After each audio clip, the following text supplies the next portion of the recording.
Veremos nosso personagem pela primeira vez na Universidade de Glasgow. Ele foi convidado a falar para os alunos da universidade. Seu nome é anunciado e imediatamente os alunos começam a vaiar. Recebeu tanta vaia que parecia que nem poderia mais falar. Mas no momento em que ele apareceu, aquele homem já 30 vezes tombado pela malária no continente africano, com o braço apoiado numa tipóia depois de ter sido atacado por um leão, e o semblante firme, experimentado por grandes desafios, os alunos silenciaram e ouviram como nunca antes. Não seriam aquelas vaias sem sentido que intimidariam aquele homem desde cedo acostumado a enfrentar obstáculos? Seus pais eram tão pobres que no túmulo deles foi registrado que eram pobres. Ao ver a mãe contando cada centavo, economizando onde podia para sustentar a família, foi que, aos 10 anos, ele foi colocado para trabalhar numa fábrica de tecelagem. Trabalhava das 6 da manhã às 8 da noite e depois ia para a escola. E depois da escola, estudava até que a mãe o obrigasse a ir dormir. Era tão interessado nos estudos que, com parte de seu primeiro salário, fez questão de comprar um dicionário de latim, algo que desejava muito possuir. Outro livro que desejava, mas agora já havia conseguido, foi o Novo Testamento, que ganhou como prêmio por ter decorado o Salmo 119, com 171 versos, quando ainda tinha 9 anos de idade. Eram os anos 1800, e sempre curioso e aventureiro, nos raros momentos de folga, foi com esse espírito e essa garra que ele entrou para a escola de medicina e se tornou um cirurgião. Como costuma ser, o espírito do ser humano é moldado por sua história, pela maneira como lida com ela. Como disse Weber, não somos passivos diante do que o mundo nos coloca. Fazemos escolhas, filtramos palavras, assumimos posturas, rejeitamos e acolhemos de acordo com aquilo que vamos nos tornando enquanto escolhemos. Desde cedo, aquele menino que recebeu o nome de Davi, irmão de João, Janete, Carlos e Agnes, ouvia histórias de missionários, pessoas que deixavam para trás uma vida confortável e segura para se aventurarem num novo mundo e levavam em sua bagagem talento, esperança de fazer diferença positiva na vida de outros, amor por pessoas tão diferentes e não raras vezes rejeitadas, abandonadas, sofridas. Levavam mensagens de paz onde havia guerras, de respeito onde havia massacres, levavam luz onde havia trevas. A impressão deixada por essas histórias em seu coração foi tão profunda que ele se imaginava nelas. Mais que isso, ele escolheu torná-las real em sua vida. É muito fácil sonhar, imaginar, mas esses delírios da alma estão muito distantes do realizar. Entre tantos que ensaiam fazer sacrifícios verdadeiros por outros, poucos são os que verdadeiramente concretizam esses débeis desejos. Normalmente, bastam as vantagens da acomodação ou os apelos de alguns melhores recursos que o sonho perde força, sem falar na aparição dos primeiros obstáculos. Há muitos que creem que o mundo virtual é uma realidade que imita o mundo real, que vencer ali é como vencer aqui. Isto é engano. Não há mosquitos que piquem, não há leões que devoram, nem há doenças que abatem nos livros, nas telas, nos cinemas ou nos teatros. Ali não há fome, não há dor, não se derrama sangue, nem há tristeza ou saudade. Tudo é faz de conta. mas não a conta. E por falar em conta, foi com muito trabalho que Davi deu conta sozinho de sua faculdade, a Faculdade de Médicos e Cirurgiões de Glasgow.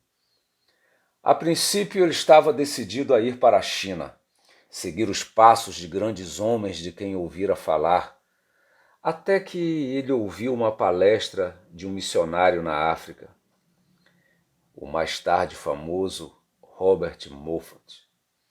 Na verdade, ele queria ser como aqueles que ajudavam seres humanos onde quer que eles estivessem. Ajudar por amor. Por amor, as pessoas não têm rosto, não têm nacionalidade, não têm sexo, não têm raça, não têm etnia, bandeira. Se a justiça é cega porque é indiferente, o amor a todos vê, porque não é indiferente. Faz questão de olhar para todos, não fecha os olhos para ninguém. E os olhos de Robert Moffat contaram que viram longe, além das montanhas, vastas planícies onde nas manhãs ensolaradas, assim ele diz, se erguiam fumaças de milhares de aldeias onde nenhum missionário havia chegado. Relatou que os mapas da África tinham um grande vazio no centro. Ninguém havia registrado o que tinha lá, quem morava lá e em que condições moravam. Ali, Davi decidiu que iria para a África e iria imediatamente. Ele tinha senso de urgência, porque onde há carência, há urgência. Foi somente o tempo de ir à sua casa e se despedir da sua família. Às 5 horas da manhã do dia 17 de novembro de 1840, seus pais e seus irmãos se levantaram com ele. Ele leu os Salmos 135 e 121, onde diz que Deus não permitiria que seus pés vacilassem, que o Senhor seria sua sombra e guardaria sua entrada e sua saída. Oraram e se despediram. Ele e seu pai caminharam 22 quilômetros a pé até Glasgow, e ali ambos se despediram. Nunca mais se viram depois daquele momento. Fico a imaginar como foi esse momento. A tristeza e a alegria se misturando, inundando aqueles dois corações. O pai, por saber que o filho estaria tão longe e sob tantos perigos, mas também sabia que havia cumprido sua missão, que podia se orgulhar de um jovem tão resoluto para fazer o bem. O filho, deixando o pai a quem poderia sustentar com seu trabalho como cirurgião, depois de terem vivido uma vida tão difícil, sabia também que muitos pais estavam naquela terra distante, sedentos por alguém que lhes levasse cura para ele e para seus filhos. A viagem durou 3 meses. Primeiro veio ao Rio de Janeiro, depois seguiu para a cidade do Cabo, na África do Sul. Enquanto no navio, ele já falava do amor de Deus aos tripulantes. Ali também ele aprendeu a usar o sextante, e o sextante serve para orientar. E isto foi de grande ajuda lá no interior da África. Viveu entre os nativos, sentava com eles ao redor do fogo, aprendeu suas línguas, não em escolas, mas convivendo diariamente com eles. Dessa forma, aprendeu mais que a língua, aprendeu sua realidade. Enquanto viajava no lombo de boi entre as aldeias antes desconhecidas, pedia que lhes contassem sobre seus maiores heróis. E em seguida, lhes contava sobre seu herói, Jesus Cristo. Enquanto mapeava tribos, rios e montanhas, mapeava as necessidades e buscava meios de atendê-las. Pessoas vinham de até 60 léguas de distância para serem tratadas por ele. E devemos lembrar que cada légua equivale a aproximadamente 6 quilômetros. Ele escreveu ao seu pai, contando o que fazia. Seu encontro com o leão foi em Mabotsa. Foi ali que ele descreveu esse momento. Ele saltou e o alcançou. Alcançou-lhe no ombro. Ele escreveu assim: ambos fomos ao chão. Rosnando horrivelmente perto do meu ouvido, sacudiu-me como um cão faz a um gato. Os abalos que me deu o animal produziram-me um entorpecimento igual a que deve sentir um rato depois da primeira sacudidela que lhe dá o gato. Atacou-me uma espécie de adormecimento em que não senti mais dor nem sensação de temor. Mas antes de o matar, o leão o deixou, porque outro homem com uma lança também atacara o leão. Seu ombro nunca ficou completamente curado. Sempre sentia dores. E Davi, numa daquelas viagens para recuperar força e angariar mais recursos para mais ajudar, encontrou a família de Robert Moffat e se enamorou e mais tarde se casou com a filha daquele missionário, chamada Maria. Eles tiveram 6 filhos. Cada vez mais em direção ao interior do continente, passando por tantas dificuldades que escreveu que, se não fora a confiança em Deus, teria desistido em desespero. Uma coisa é desistir, outra é desesperar. Mas o que não tem mais esperança, desiste. E quando alguém desiste, também destrói a esperança de outro que nele tinha esperança. Muitos esperavam por ele. Ele não podia desistir e cria que Deus, pela mesma razão, não desistiria dele. Há uma cadeia de esperança, como há a da desesperança. Qual delas estamos compondo? Esta é uma pergunta que precisamos fazer. Depois de muitas centenas de quilômetros por desertos, onde por dias não encontravam uma gota d'água sequer, chega à floresta e descobre que o interior da África não era um grande deserto como supunham os europeus.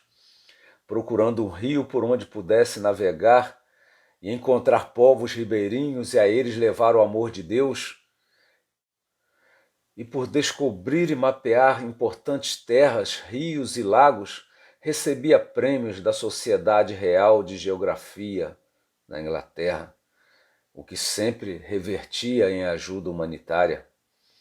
A cada vitória, novos desafios. Perdeu uma filha recém-nascida com febre, mas sua decisão de ajudar aqueles povos não enfraquecia. Depois de descansar alguns meses com a família tão sofrida na casa do sogro, mais ao sul, retorna por outro caminho. Sua família quase desfalece de sede. Depois de 5 dias em grande privação, encontram água. Não é fácil sofrer privação. Não é fácil ver a família sofrer por decisões dos pais. Nenhuma família sensata deixou de pensar se vale a pena os sacrifícios que impõe aos filhos. E sem querer desmerecer essa questão que é crucial, todas deveriam pensar também nos danos que causam ao não lhes oferecer nenhum sacrifício, nenhum desafio, ao lhes dar uma vida que não apenas não fortalece sua coragem, como não permite aprender a lidar com a dor, com o medo e a angústia, o que os faz incapazes de lidar adequadamente com perdas que a vida sempre traz mais cedo ou mais tarde. E foi nessa viagem, em 1851, que ele descobre o maior rio da África Oriental, o rio Zambeze, do qual só os que moravam ali próximos sabiam que existia. Avançando cada vez mais, descobriu uma outra triste realidade que ainda não havia visto de forma tão intensa, que só havia estabilidade política onde havia infestação de doença. Onde havia fartura, havia saques e conflitos. Eu prefiro não comentar este fato. É tão fácil você tirar lições dessa informação. Só havia estabilidade onde havia doença, onde havia fartura, onde havia sobra, havia conflito. Mas numa viagem para o sul, a fim de enviar a sua família para descansar na Inglaterra, Davi se deparou com grupos holandeses que roubavam e escravizavam nativos. Eles não só matavam os da terra, mas ameaçavam também os missionários, destruíam tudo que eles carregavam, todos os seus recursos, todos os seus pertences. Assim, Davi segue em direção ao interior, onde podia fazer melhor trabalho, e ali advertia sobre o tráfico dos escravos. Seu trabalho contra a escravidão o fez conhecido por todo o mundo. Sua preocupação com esse problema era tal que ele orou dizendo que não reconhecia ter feito nada de valor ainda para Deus. Isto nos faz pensar sobre o grau de importância que tem a liberdade frente aos demais aspectos da vida humana. Pode-se dar alimento, pode-se curar doenças, mas o ser humano só se vê em sua plenitude se tiver liberdade. Ninguém tem o direito de tirá-la de nenhuma forma. Davi sequer aceitava que chefes nativos impusessem a aceitação de Cristo aos demais membros da sua tribo. Cristo era o herói da liberdade, e nessa luta por liberdade, atravessou a África de Oriente a Ocidente também, ida e volta. E nessa viagem descobriu as cataratas, que chamou de Vitória, chamada pelos nativos de fumaça barulhenta, nuvem trovejante, com cerca de 100 metros de altura. O que o fascinava mais que tudo era como o amor de Deus expulsava as trevas que faziam as tribos se destruírem.